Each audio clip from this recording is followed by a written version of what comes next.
Welcome to Become a Media Maven. I am your host, Christina Nicholson, and today we are diving deep into the concept of contributed articles. And I'm going to unravel what they are, why they matter, and how you can make the most of them in your content strategy. But first, I want to shout out Farzad Rashidi, who left me a 5-star rating and this review on Apple Podcasts. This is just part of what he said. Christina is an excellent host. I was blown away by the quality of the podcast. I highly recommend the podcast to anyone in the media world. Please leave me a review on Apple or Spotify, and I'll read it right here on the podcast, especially Spotify, because right now, all of my reviews are on Apple right now. So if you listen on Spotify or you have the Spotify app and you want to leave me a review there, I would really appreciate it. Let's get started on answering the question, what is a contributed article? Let's start with the basics here, people. A contributed article, it's also referred to as a guest post or an op-ed. It's a piece of written content by an individual or an organization that's placed outside of their home base, like outside of their website, for example. So these articles are typically written for and submitted to online or print publications, blogs, websites, or industry-specific platforms, also known as trades. Think of this as being a guest on a podcast, like you're a contributor to that podcast you're a guest on, but instead of the audio form, it's written form. And this is why you should become a contributor. They are very important in content marketing and thought leadership. We use them in PR as well at my agency. In the past few years, this is actually what made us add content creation to our list of services, because today it is very common to pitch a great idea to a journalist and hear back, oh, this is a great idea, but I just don't have the resources to cover this story. So if you reply to that with, okay, well, what if I write the article myself and submit it as a contributed piece? Can you help get it published that way? And they will usually say yes if they have the power to do that. That is why we added content creation so we could write these contributed articles for placement. If you visit 16places.com, I created a freebie for you where you can get 16 different pitch ideas that'll make your pitch stand out at 16 places that are accepting contributors right now. You get their unique guidelines, so that increases your chances of getting a yes, and you get the contact information of the right person to reach out to at one of those 16 outlets, whether that's an email address or an online form. I've already done all of the work for you. This will save you a lot of time. So all you need to do is go to 16places.com and you can get that free PDF of 16 high quality websites that are accepting contributors with everything that they need. And this is why you want to jump on this. Number one, for credibility and authority. By contributing articles that have your name on them to reputable websites and publications, you establish yourself as an expert in your brand or your field. And readers are more likely to trust the insights and information that you present. So I did this as a contributor to Inc. magazine for 2 years, and I still have the backlink from the website, in addition to others like Fast Company, HuffPost, Boss Babe, Business Insider, and more. And you can contribute to a place on a regular basis, like I did for Inc. magazine, or you can contribute a one-off someplace like I've done for Business Insider. Number two, it gives you reach and exposure. Contributed articles allow you to tap into the existing audience of the platform, which most likely is a brand new audience for you. And this exposure can significantly expand your reach and introduce your ideas and your expertise to a whole broader audience. Plus, when you take those articles that you've written and you post them on your social media, that goes back to point one, where you get that credibility and authority with your audience in addition to reaching and being exposed to a new audience. And then finally, number three, networking and relationships. So when you collaborate with publishers, that can help you build valuable relationships within your industry. This opens doors for further opportunities, including speaking engagements, partnerships, and collaborators. I built a lot of relationships when I was a contributor by interviewing people that I always wanted to talk to and have a relationship with. But if I just said, hey, can I interview you for my blog on MediaMavenandMore.com? They will be like, I don't know about that blog. I've never heard of it. They're probably not going to say yes. But if I say, can I interview you and talk to you about something for Boss Babe or Fast Company, they're going to say yes because they're going to be excited about being in those outlets. Now, a lot of people struggle with the contributed article thing because they overlook essential aspects of the process, from crafting a compelling pitch to optimizing for SEO. That's a big one. There are common things that can hinder your success, and many people struggle with them. And here are the top 3. I'm going to tell you the top 3, and then we're going to go through the steps you need to take to fix these and get started. So by the end of this episode, you will have everything you need to start landing contributed pieces. Number 1, bad pitches. You've heard me say this time and time again. It's difficult sometimes to write an effective pitch that captures somebody's attention. And I've done many podcast episodes on this, YouTube videos, social media posts about the topic, so I'm not going to get into the super duper specifics on this right now. If you've listened to a podcast, seen a YouTube video, follow me on social, this isn't new. You have to have a good idea. You have to have a good idea, and I'm going to go deeper on this in a minute. You also have to have quality content. So writing a contributed article, you actually have to meet the publication standards. That's important. Most websites will have this on their website. The content also needs to resonate with readers. Again, just like pitching the media for coverage, you need to come up with a topic that's newsworthy and trendy. It can't be obviously promotional, and it can't be that generic crap we've all heard a million times before. It's got to be something that is new to the reader. I like to think of it as an opportunity for you to learn something yourself as you're putting this content together. And then finally, people have a lack of strategy. Failing to align your contributed articles with your overall content and business strategy is going to end in so many missed opportunities. I always talk about how you can turn publicity into profit. And this is where people drop the ball because they rely on the other outlet to turn the publicity into profit. That is your job.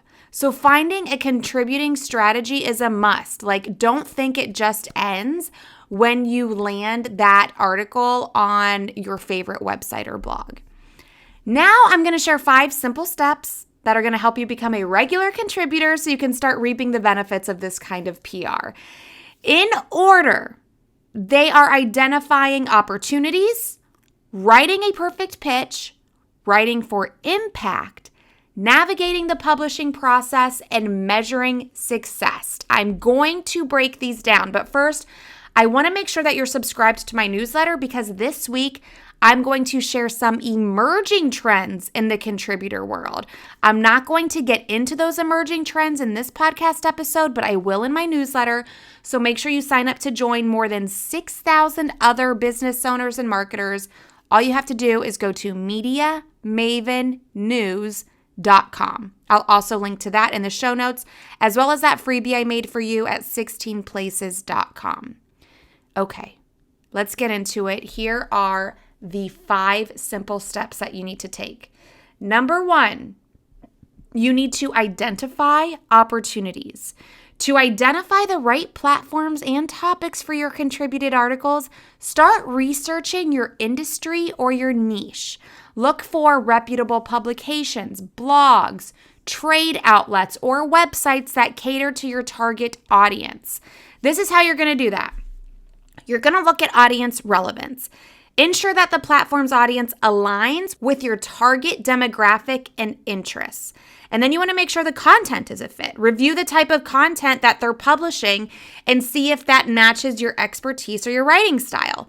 You also want to take a look at the submission guidelines. Pay attention to these because they will outline the preferred topics and formats. You can use tools like Google Alerts or check out some industry-specific newsletters to stay updated on what trending topics there are and what potential opportunities you have.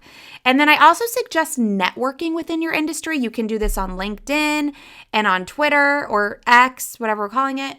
And that will also help you discover new opportunities and you can build relationships with editors. Remember, that's where reporters editors, journalists, that's where they all hang out, is on Twitter. As a secondary spot, I would go to LinkedIn. And I want to emphasize that most of what I talked about here in identifying opportunities was all about your audience.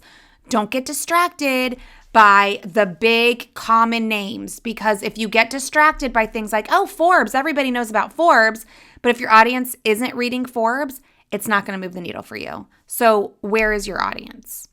Number 2, you need to write the perfect pitch. Now, here is the short version of what a strong pitch should include. You need to be short, sweet, and to the point. Just highlight the main idea of your proposed article in your initial pitch before you get the go-ahead to do the whole darn thing. Show relevance. Explain why your article is relevant to their audience or current trends, and include some hard news with data, statistics, or a breaking news story. Then you want to demonstrate your expertise. Showcase your qualifications and your expertise in the field to show that the person you are pitching, that you are the perfect one to contribute this article. This is something that we cover big time in my boot camp on day 1, is demonstrating your expertise. You also need to suggest a unique angle. A fresh perspective or a unique take on a common topic will make you stand out from everybody else. And then a big one, finally, customize this. You need to tailor each pitch to the specific publication, showing that you've done your homework and you're not blasting a bunch of people with the same thing at the same time. Now, this great pitch, following all of these tips, that it will make the difference between acceptance and rejection. So you need to invest time in these things, being short and sweet, showing relevance, demonstrating your expertise, suggesting a unique angle, and customizing this.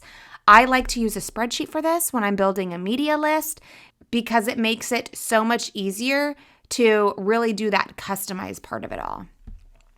Step 3 out of 5, we're going to write for impact now. Creating a high-quality contributed article is key for building your reputation and engaging your readers. This is where you get to stand out and make an impact. You want people to be like, oh my God, this is genius. I'm going to run and add all of these things on my list of things to do. Or, oh my gosh, I have to find this person on LinkedIn and connect because they're amazing. I love their stuff. You need to research what you're going to talk about. You need to do this by looking at up-to-date data, credible sources, all of the things. And you want to make an engaging headline. It has to be attention-grabbing to make people want to click. When I contributed to a lot of online outlets, I would give them suggestions, and at the end of the day, they were the ones deciding, because this was like their jam. It's what they did all day, every day. You also want to have a clear structure. Organize your article with a clear introduction, body, conclusion, and then you also want to make sure it's skimmable with those headlines and lots of white space. Originality is a must. Have your unique insight or a fresh perspective. I kind of touched on that when we talked about writing the perfect pitch before. Visual elements are big too. You can suggest images, charts, and infographics. I can't make these myself. I can use a Canva template like the best of them, but they may have somebody in-house or another contributor who could create these for you. So if you have an idea of how this could be better seen by an image or a graphic, then make sure you let that be known in the pitch or when you're writing. And then proofread. Edit and proofread your articles to eliminate your errors, improve clarity. You will have somebody usually go over and edit it, but the easier you can make their job, the more likely you are to continue contributing. Number 4, I want you to navigate the publishing process. Understand what publishers are looking for. Start to learn a little bit more about the submission and the review process. This will make things easier on your end. And I'm saying this as a former reporter. You want to make sure you're following editorial guidelines. So again, this is probably on their website. Familiarize yourself with their guidelines, like the word count, the style, the formatting preferences. When I wrote for Inc., I had to keep it around 700 to 800 words. Anything shorter, anything longer, I needed to make edits to follow their editorial guidelines. The submission process, follow these carefully. You may need to send your pitch to a certain person. You may need to upload it to a certain program, whatever it is, just follow it, make it easy for them because a lot of these outlets have a lot of contributors. You want to maintain professional and prompt communication with editors. So respond to questions and feedback quickly. Be open to making revisions based on the editor's feedback to ensure you are giving them what they want. This is where, and I'm going to go off on a mini tangent here. This is where I get a little frustrated, or a lot frustrated, with these scammers who will slide into your DMs and say, oh, I can get you an Inc. magazine. Give me $300. And they're only saying that because maybe they know somebody who is contributing to Inc. magazine and they're doing shady things and accepting money to include people. Okay, well, pretend they accept your money to include you. And then the editor reads your piece and they're like, oh, we don't really need this person in here. They don't add anything. So we're going to cut them out. That's a revision that you have to kind of accept and take. And you could be out money if you paid somebody to be included and they didn't have the final say. All of this is important because building a positive and collaborative relationship with the publication will lead to more opportunities in the future. In the news business, it is like a revolving door of talent. One goes to another outlet, that person goes to another outlet a few days later. Like you can get a lot of great opportunities if you maintain good relationships. And finally, the last part, measure your success. You can gauge the impact of your contributed articles. So it's a good idea to track key metrics, different KPIs if you can. Obviously, these are not going on your website or in your publication. However, there are still ways you can track this. One is asking the person, like, how many times has this article been viewed? What are the page views? You can look at the engagement, look at the insights on social media, whether it be your social media to see how many people you're getting from this article, this contributed piece, or again, ask the outlet because they will be interested in you being interested about how well it's doing. And then you can look at the conversion rate. So if you have linked to a newsletter sign up or a product purchase or some kind of freebie with a trackable link in that contributed piece, you can see that online. Like Google Analytics doesn't lie. And then monitor which articles generate backlinks, and that can improve your SEO. Again, this is where things can get a little promotional if you're trying to sneak in a freebie or a backlink to your own website. Traditional media, they are more weary of this and they won't let you do this. However, if you want to, say, contribute to the Media Maven blog, I would let you do these things because I am not a traditional media outlet. I don't care if you promote yourself as long as you are giving my audience value. So by regularly reviewing these metrics, you can make decisions on future submissions like, okay, this worked well for me, this didn't. I'm going to focus more on what worked well. But don't do like a one and done. You have to contribute to the same outlet a few times and track these things. It's like with Facebook ads, right? You have to let them run for a few weeks before you can see what works and what doesn't.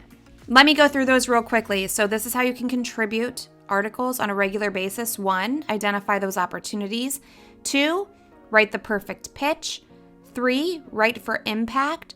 4, navigate the publishing process. And 5, measure success. I know I shared a lot of subtext under those 5 things. That is where the show notes come into play. You can get those at becomeamediamaven.com.